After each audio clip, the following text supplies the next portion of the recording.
Hello everyone, GoldenNova here. Today's video comes to us courtesy of a vote from my patrons, who decide on a video that I make every month. This time around, we're going to be talking about the last Duel Terminal archetype to be covered on the channel. That's right, we've covered everything from ages 1, 2, and 3, from the heroes that rose up against the terrifying Tiara, to the ancestors that stood up to Sophia. But before the wrath of Elder Gods came into the mix, another kind of cosmic horror was at play. Alien invaders! The worms arrived from beyond the stars, and overnight, the warring clans of the X-Sabers, Flamvel, Ice Barrier, and Mist Valley found themselves at the mercy of their ever-evolving foe. And so the only way to defeat their menace was together. And so, by combining the knowledge, magic, and technology of their different disciplines, a series of machines were made to combat the worms, the ally of justice, and they sucked. With one very specific exception, these soldiers of steel did not live up to their reputation in the story proper. Turns out when you're hyper-tuned to defeat one very particular and terrible deck, you don't have the chops to win any other awards. But has that changed at all since their release? After the many years since they came about, has there been anything these cards have been good or useful at? Well, that's what we're going to discuss today. It's time to get the gang back together so we can banish the light from your opponent's eyes, because it's time for Ally of Justice Explained.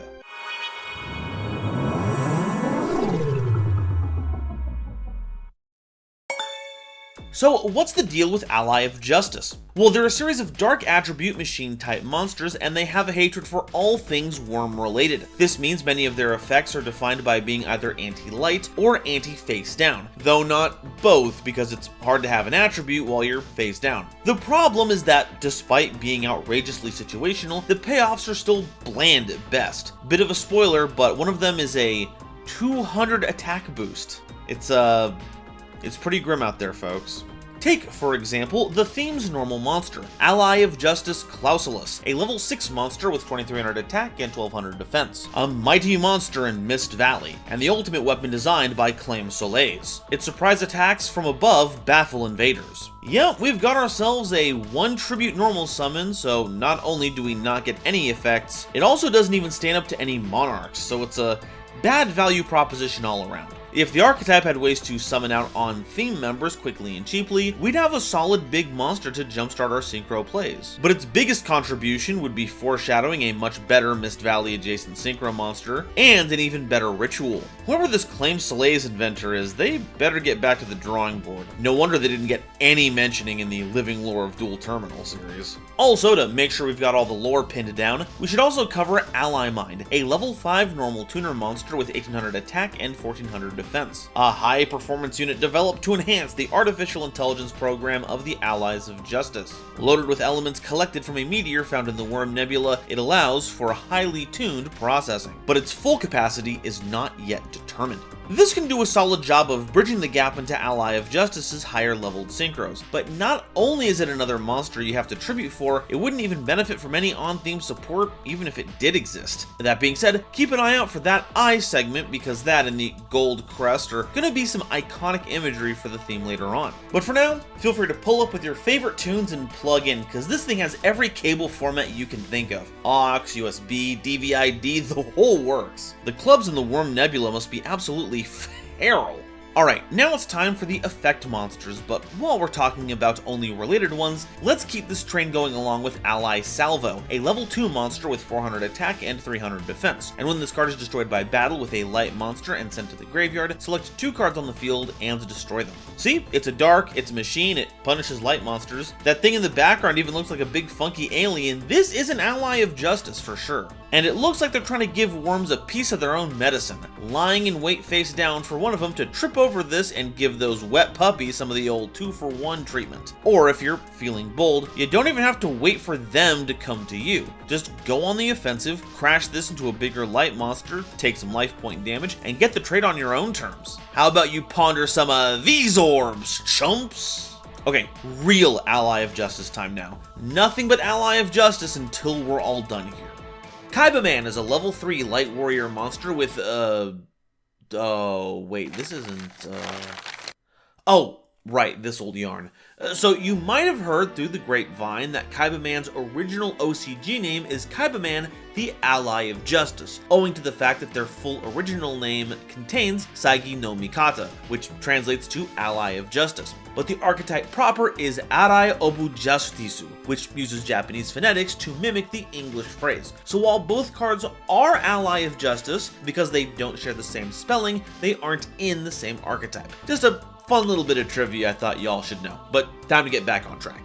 Ally of Justice Unlimiter, a level 2 monster with 600 attack and 200 defense, and you can tribute this card to select a face-up Ally of Justice monster you control and double its attack until the end phase. This makes for a pretty fun callback to limiter removal, fitting for an all-machine deck. And bonus, this doesn't kill your monsters. Unfortunately, this is still bad. It's not a quick effect like limiter removal, so you can't spring this on your opponent in an unopportune moment. It only affects one monster instead of multiple, and possibly the most important part, this is tied to a monster and not a spell card. Because it doesn't activate anywhere but the field, you've got to find a way to get it on there, using either your normal summon or some effect that special summons, and then you have to get rid of it to use it. Just a big disappointment, and that's before talking about the art here. Does it look bad? No, the execution is actually really cool. I can totally see it flying towards a creature and injecting it with some extra juice, but that's kind of the problem. All the Ally of Justice monsters are machines, so instead of being shaped like some kind of computer component hookup, it looks like a syringe, and it's signed? What's going on here? Are any of the other ones signed? Ally of Justice Core Destroyer is a level 3 monster with 1200 attack and 200 defense, and at the start of the damage step, if this card battles a light monster, destroy that monster. So hey, against any light deck, this is a murderer, brandishing its anti-worm weaponry against such decks as Blue Eyes, Lightsworn, and Yummy. It also bears a striking resemblance to some other monster, but no time to dwell on that when we can instead focus on how much it looks like a snake horse, and I don't like it.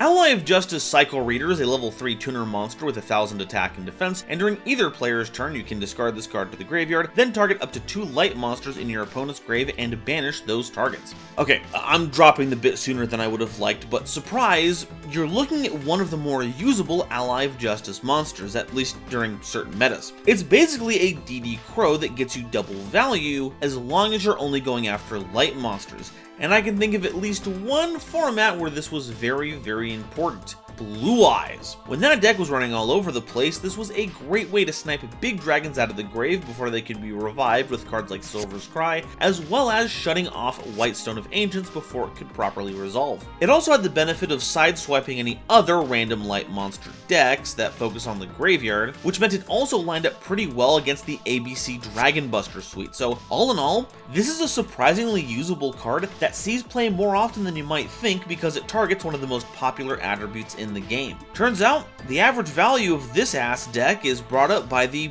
bug with a big ass. Ally of Justice Cyclone Creator is a level 3 tuner monster with 1400 attack and 1200 defense, and once per turn you can discard a card from your hand to return spell and trap cards from the field to the hand equal to the number of face-up tuner monsters on the field. So by itself you get to pitch one card to return one back row, and it just scales from there. The big problem here is that tuners, with one very notable recent exception, are meant to be used for synchro summoning. They hit the board, maybe do a thing, and then leave. Summoning out a horde of them to make your giant Trinity effect stronger just leads to a lot of monsters you now can't synchro summon with. Granted, this does check for all face-up tuners on the field, but your opponent having one derelict on their board by itself is even more unlikely, so we can skip that idea. That being said, all of this is only a problem if we try to use this as a removal option. Notably, this can return any spell or trap card on the field to the hand. So for just one discard, Cyclone Creator can get us back any of our field or continuous spell cards with strong effects that trigger when they're activated, allowing us to get more value out of them. And that's where the real cheese plays occurs. Vote now on your phones what cards make the best Cyclone Creator targets. My money is on Dragon Ravine. Ally of Justice Searcher is a level 3 monster with 1400 attack and 100 defense, and once per turn you can discard a card to select a face-down defense position monster your opponent controls and change it to face-up attack position. And a bonus, flip effects are not activated at this time. There we go. Now this stabs at the heart of what it means to be a worm. You might have caught on thanks to their focus on being face down, or if you've watched Worm Explained, so you'll know that these out-of-this-world reptiles love their flip effects. And for just a single card, you can strip one of them of that capability, making them as weak and vulnerable as any vanilla. And you can do this against any flip monster in the game. So once that monster ability becomes a widespread, powerful presence in this game, then this might see some "is that the signature again? How have I never noticed these before?" Ally of Justice Unknown Crusher is a level 3 monster with 1200 attack and 800 defense, and when this card battles a light monster, remove that monster from play after damage calculation. Between this and Core Destroyer, we really hate light monsters entering the arena of combat, but this is arguably a little less hateful. Core Destroyer triggers at the start of the damage step, while Unknown Crusher has to wait until after damage calculation, giving the opponent plenty of time to actually destroy this thing before it gets the chance to throw a monster into the different dimension. But this card does avoid graveyard triggers, so that's a plus, though that's not always something you're worried about stopping. So you heard it here first, folks. Giant Mammoth Robot loses out to Snake Horse. God, I love Yu-Gi-Oh! Ally of Justice Gyarados is a level 4 monster with 1600 attack and 400 defense, and if this card battles a light monster, it gains 200 attack during the damage step only. So you're a level 4 monster that's a bit under the curve normally, gets a little better on rate when against a light monster, but only by 200. I know the general card quality of the Hidden Arsenal monsters is low, but this is so... it looks kind of cool, at least. If I could make out its whole body, after all. Gyarados, turn down the purple energy flares, I can't see your dang body! Ally of Justice Null Fear is a level 4 monster with 1600 attack and 1200 defense, and any light monster that has battled this card has its effects negated, starting after damage calculation. So hey, this is kinda cool. It can attack into face down worms and negate their effects, robbing them of their utility. I said, lying. It turns out the reason the Allies of Justice took so long to defeat the worms is because they were just built wrong. See, while Null Fear's effect looks like a continuous one, that's only to silly morons who have tortilla chips for eyes, as this was made before the advent of problem-solving card text. As far as my research goes, this is a triggered effect that applies a lingering condition, and do you want to know when flip effects activate? After damage calculation. So we apply Seagok, put Null Fear's effect on the chain because we're the turn player, and then the opposing worm effect goes on the chain afterwards, and they get to resolve before Null Fear can stop them. Isn't Yu-Gi-Oh fun? Ally of Justice Quarantine is a level 4 monster with 1700 attack and 1200 defense, and while on the field, neither player can special summon light monsters. Pretty simple effect stapled onto a decent body. This is another monster from the theme that's seen some nice play. It's basically a reverse barrier statue of the heavens, so if you need to lock out light monsters specifically, this is your go-to machine. Just be prepared to back it up with some responsive effects, cause while 1700 is okay, it's not gonna stop any normal summoned light monster with 1800 or more attack. Also, Ally of Justice signature spotted again. I swear, by the end of this, we're gonna know which faction made which machine based solely on penmanship. Ally of Justice Reverse Break is a level 4 monster with 1200 attack and defense, and if a face-up light monster is on the field, destroy this card. If this card attacks a face-down defense position monster, destroy that monster immediately with this card's effect without flipping it face-up or applying damage calculation. This helps us avoid seeing a light monster by just shipping it off the field without ever actually confronting it, like me trying to get a bug out of the house. Which is appropriate because I will also explode when I see a tiny invader encroaching on my space. But when I do, it's quirky and silly and not at all a demonstration of my weak will. Shut up, my mommy says that I'm special. When Reverse Break does it, it's sad. Just sad beyond belief. Also, requisite signature mention here, but honestly, after this poor display, I don't know if I can focus on anything else. You've got a giant drill, for crying out loud. The Gurren Lagann reference was such a layup, but you're never gonna pierce the heavens if you fold to just the sight of a light monster. Show this to all your reverse breaks to jump scare them. Ally of Justice Thousand Arms is a level 4 monster with 1700 attack and 0 defense, and this card can attack all face-up light monsters your opponent controls once each. And if this card battles a non-light monster, destroy this card before damage calculation. So, one monster dies if it sees a light, Another dies if it touches anything that's not light. Can these designers make up their minds already? This is kind of a cool concept, but it's let down by the aforementioned self-destruct clause, and also the fact that, while face down, worms have no attribute. That means that while in their natural environment, this is no better at sweeping worms than any other multi-attacker. Strap as many weapons to this thing as you want, X-Sabers, you aren't getting any more stab boosts. You get 1 item bonus, 1 circumstance bonus, and 1 status bonus. That's it! Ally of Justice Omni Weapon is a level 5 monster with 2200 attack and 800 defense, and when this card destroys a light monster by battle and sends it to the graveyard, draw a card. And if that card is a level 4 or lower dark monster, you can reveal that card to special summon it. Hey, that's kinda neat! You can potentially add more offense to your field just by clearing out the attribute you're trying to hose anyway.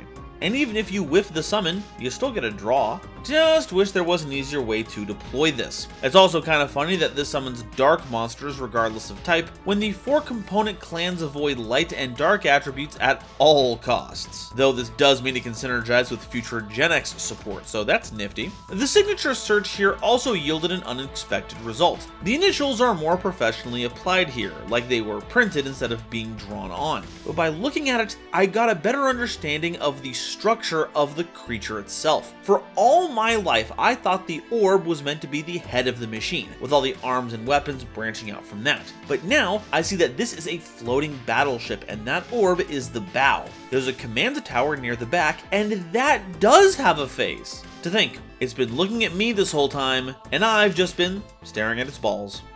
Ally of Justice Rudra is a level 5 monster with 1900 attack and 1200 defense, and if this card battles a light monster, it gains 700 attack during the damage step only. This is basically Gyarados, but bigger, problems included. It's not the DM era anymore, folks. Any tribute summoned monster with less than 2k attack base is a sham. And while the upside does make it a respectable 2600, that's just barely 100 points over a summoned skull. The field spell Yami is all it takes to tip the scales here. It's kind of ridiculous. No signature on this one, but honestly, I get it. I wouldn't want anyone knowing I had anything to do with this either. Ally of Justice Enemy Catcher is a level 6 monster with 1800 attack and defense, and when this card is normal summoned, you can take control of 1 face-down monster your opponent controls until the end phase of this turn. This has potential. Stealing your opponent's cards is one of the strongest things you can do in the game. Not only do you get something, it oftentimes keeps your opponent from getting to use the thing you took, and it might be what they built their entire deck around. And while you have to give it back later, with the advent of Link summoning, keeping your opponent from getting their comrades back is as simple as making Dark the Dark Charmer gloomy. That being said, 2 big roadblocks here. One is easy to solve. What if my opponent has no face-down monsters? But as it turns out, any non-Link monster can go face-down with the application of several Book of cards. The problem is triggering the effect. See, it says normal summon, but remember, those are 6 stars on there. You're gonna have to trade out one of your own monsters, so you're already hemorrhaging value to get this online in the first place. Basically, it's a strong effect, possibly one that could be useful today, hampered by some wonky effect text. So when Ally of Justice eventually gets another wave of support, expect some of it to solve a lot of problems that make this card a problem. The only question at that point will be, why is Big Machine look like Octopus? And there's a very simple answer to that. It's put on a sexy worm costume to trick the other worms into changing sides. Classic tactic. I think Arukwazos taught him that one. Ally of Justice Cosmic Gateway is a level 8 monster with 2400 attack and 1200 defense, and if your opponent controls 2 or more monsters, including a light monster, you can special summon this card from your hand. Yeah, the Justice team just have a big portal in their basement. Sure, that's not gonna cause any issues later. The 4 gold crests around the diagonals is also a strange but cool touch. Now, the stats are nothing to write home about, but we are a Synchro deck, so does this help get us into any of our boss monsters? Not really! The only 2 Synchros with a higher level than Cosmic Gateway are Field Marshal, a level 9 monster that at minimum requires 3 material, making it functionally impossible without some kind of level reduction involved. The other is Decisive Armor, a level 10 Synchro that needs 3 material at a minimum, in a theme with no level 1 tuners. You'd have to look outside the roster for help with this one. Not to mention that while it does punish your opponent for having a light monster, this could potentially backfire against the decks that like their monsters to be face down, which means they will have no light monsters. Okay, that one's a bit unfair. They'll have to get a monster face up to get value or advance the game state at some point, but it still feels rather thematically at odds with itself. It also seems to be at odds with the concept of cable management. Can someone get one of these scientists like a zip tie or something? Ally of Justice Thunder Armor is a level 8 monster with 2700 attack and 2200 defense that can't be special summoned, and has a lot of text on there to basically say that, while in the field, all your Ally of Justice monsters now deal piercing battle damage. Now see, this is what a card looks like when the effect resonates with the source material. It benefits all Ally of Justice monsters, reinforcing the teamwork aspect, while the piercing battle damage is going to be very useful against a theme of monsters who spend most of their time in face-down defense position. But boy howdy, you better find a way to get 2 tributes onto the board, because for some reason, team-wide piercing was too risky to give out willy-nilly around the turn of the 2010s, so no special summoning for you. And like, go with me on this, somehow that restriction is more appropriate for Mega Caesar Z over here, but not the Omni Negate chicken. Food for thought. Alright, that's all the main deck monsters. Now it's time for the Synchros, and starting things off is probably the theme's most infamous contribution to the game, Ally of Justice Cataster, a level 5 monster with 2200 attack and 1200 defense, requiring generic material. At the start of the damage step, if this card battles a face-down, non-dark monster, destroy that monster. It is no exaggeration that this card was a necessary staple in extra decks for years after its release. Its low level meant you didn't need to run any wild monsters with high levels to get this online, its generic requirements meant it could really pop up in anything, and its effect made it so only very specific monsters could deal with it, and those monsters could be dispatched with support back row if the need arose. It wasn't impossible to deal with, Stardust Dragon counters this pretty hard, and literally any big dark monster treats this as a stumbling block, but in almost any other scenario, this was the king. Its biggest weakness, though, is one we've touched upon beforehand. It doesn't work on face-down monsters. By the time you reach the point in the damage step where a face-down monster gets flipped up to reveal it, you're past the start of the damage step, so no destruction here. That being said, it's little more than a nitpick. The kind of stuff being set face down probably wasn't going to survive a 2200 hit anyway. So between a base stat line that took care of almost anything you could bring out with low effort, to an effect that could bring down some of the tallest titans of the game, it's no wonder why they called Cataster the disaster. Ally of Justice Light Gazer is a level 8 monster with 2400 attack and 1600 defense, requiring generic material, and it gains 200 attack for each light monster in your opponent's graveyard. Yeah, that's it. Okay, back then, the extra deck could be used to facilitate situational tech picks. It's not crammed to hell like it is now. Even if other level 8 synchros were just as, if not more accessible, you could still run this as a way to punish light decks specifically alongside those. I mean, this is getting jacked up in the Lightsworn matchup super easy, but like, that's all it does. It has no other utility, and your opponent needs 3 lights minimum in their grave to be as big as Red Dragon Archfiend, another synchro with the same level, with the same recipe that has more utility. And nowadays, you can just forget about including this. Between your on-theme playmakers and your off-theme utility cards, there's just no room to play your hyper-specific, quirky little pick in the modern game. So how about you stop it with the light gazer nonsense and learn a little bit about the male gaze? Get some media literacy, you UFO wannabe! Ally of Justice Field Marshal is a level 9 monster with 2900 attack and 2600 defense, requiring a tuner and 2 or more non-tuner monsters as material. It can't be special summoned except by synchro summoning, and when it attacks a face-down defense position monster and destroys it by battle and sends it to the graveyard, you draw a card. Now this is a mech that understands the assignment. It's not checking attributes, just face-down monsters, and we can make monsters face down really easily. It usually puts them in a bad matchup too, so winning is an inevitability. But let's be real here, this is Trishula real estate. For the same synchro formula, you get a monster that's slightly smaller and was more infamous for causing bad beats than a bad musician that can't read the room. And you can't bring it back from the grave to get a second chance at it, you have to build it from scratch again. And let's not forget, this is not the first time we are seeing an effect like this. Granted, Omni Weapon has to destroy light monsters, not face down ones, but that draw also has the potential to put more monsters on your field so you can be more aggressive, and there's no special summon restriction! That's about as disrespectful as it gets, and considering that most of this video has been the Ally of Justice slander session, the bar here is high.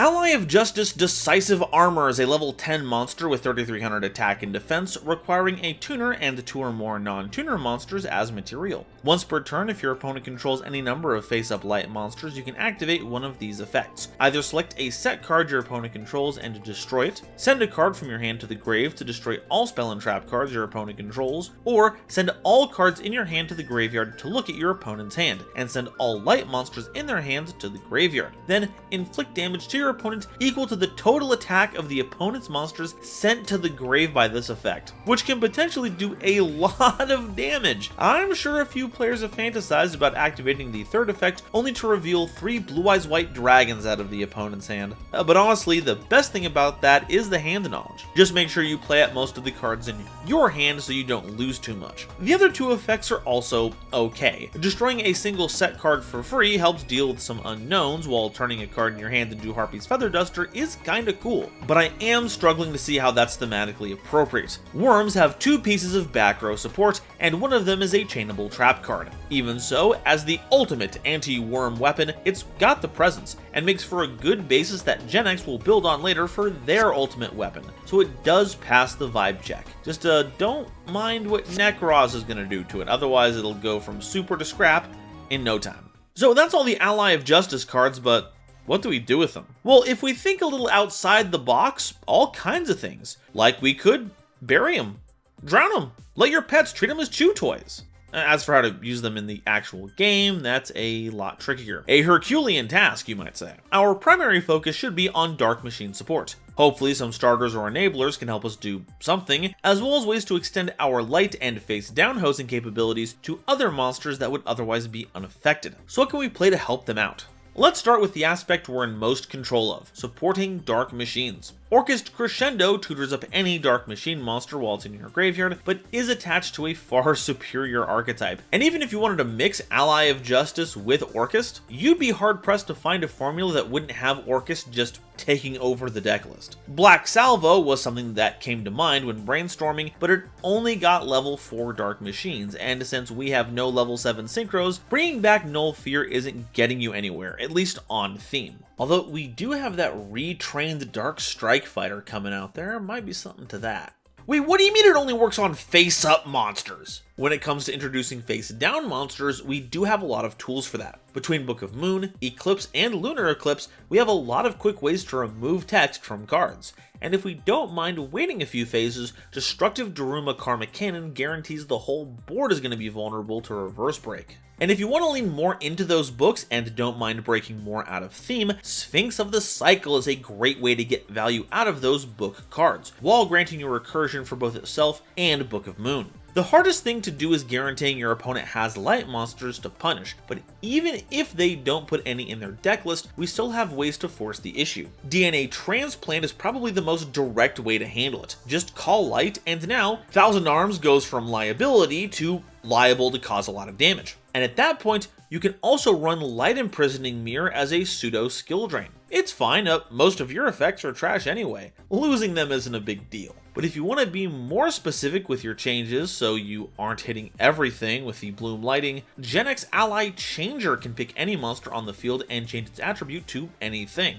And hey, because this is half Ally of Justice anyway, that's just a flavor win. Or you can get the party really going with RGB Rainbow Lucian. Now, it makes the monsters all of the core 6 attributes, but light is still in there, so it counts. You also have the option to just give your opponent light monsters. Kaijus are a quick and easy way to handle that with Jizukiru and Thunder King, but both of them are as strong as our strongest Synchro. So maybe you can run a light monster of your own and toss it over to the competition with Creature Swap. Heck, you can even set up Decisive Armor by playing Exchange. Limit the cards in your hand to one big light monster, activate the spell, hand over that big monster, then pitch the card you just got from your opponent to burn for a ton of damage. As for a silly tech pick, it can be a bit tough to get your opponent to play along with the whole face down thing if they don't want to, and that's compounded by cards that can resist interaction like some of the books. Targeting protection is still pretty strong. So instead, just drag out a more pliant monster from their graveyard with the Shallow Grave. Alternatively, if you want to get your opponent's monsters face up so you can alter their attribute and benefit from all of your anti-light effects, you can keep those monsters from hiding with a quick ceasefire. Not only will this bypass any flip effects, as worms are wont to do, do, you can deal a pretty sweet slice of damage on top of it. And that about does it for Ally of Justice. If any theme was in need of another wave of support to bring them into the modern era, it's this one. But the design team has their work cut out for them, as so little of it is actually salvageable. You've got a crew of underperforming monsters that are only barely decent under certain circumstances. You'd almost have to reimagine the theme entirely as some kind of neo-Ally of Justice release that somehow keeps the themes of fighting light and face-down monsters alive, without the theme being wholly reliant on its older incarnation. Hopefully, some intrepid brainiacs brew up an interesting firmware update for these Justice Hunters. But now, I want to hear what you all have to say. What cards would you make to help bring Ally of Justice a much needed second wind? And what decks do you think they have an unexpectedly good matchup against? Let me know in the comments below, and as always, be sure to like the video if you liked it, subscribe so you don't miss an episode, check out one of my videos in the sidebar to help me show up on your homepage, and be sure to share this video with somebody you know who loves Yu-Gi-Oh! It really does a lot to help me out. Today's episode is brought to you by Dragon Shield. Get the sleeves as strong as dragon scales and save 5% on your order by using the coupon code GoldenNova at checkout while helping out the channel. It was also brought to you by my lovely patrons, including this month's illustrious Quasar Commanders, Upstairs Media and the Critic of Innocence, Nebula Navigators, 3rd Dynasty, Ada Basilisk, Adam Zajdel, Ancient Wizard, Andrew Newman, Battle Axe, Beastsman, Charlie Mercury, Chibi Gohan, Christopher Fuss, Clockswork, Comrade, Eric, Frankie, Green Knight, Great Big Pillock, Groog, Hairbear, Harry the Ominous Benefactor, Iron Zero, Iskander 711, Carp, Marion James C. Picata, Meme King, Muse Clark, Neon Yaminair, Orozco 09096, Panther J, Pat Boos, Rebel King Lucifer, Red Eyes Jackalow, Redtail, RJ the Jank Monarch, Sonic 21 Blast, That One Dumbass and the Wizard Moose, Cosmic Crusaders Anthrak, A Random Pup, Blaze Rider, Blitzwolf, Brandon Guzman, Chaz Ghost, Christopher Fuss, again, Cool Trainer Dark, Dr. Entity, RIP, Eki Bullock, Edelweiss EN, Eva Padilla, Herbal D, Inblink, J.A. Flair, Julian Marquez, Kale the Dragon, Kryptonian Blurred, Lobomaru 02, Manga Pages, Millennia Asta, Mr. Machina, Natiel Lee Alexander, Nicholas Murphy, Not Al Gore, Obsidian, Rhyme Kairos, Rogue Wolf, Seraph SG, Shizuki Nijimura, Stephen Huntsman, The Legendary Raven, The Queen of Time, Tiger X2476, Tristan O'Meara, Zaldreka, Zephrath the Rock Thing, and Zentha, as well as all the lovely Starlight Explorers you see on screen now.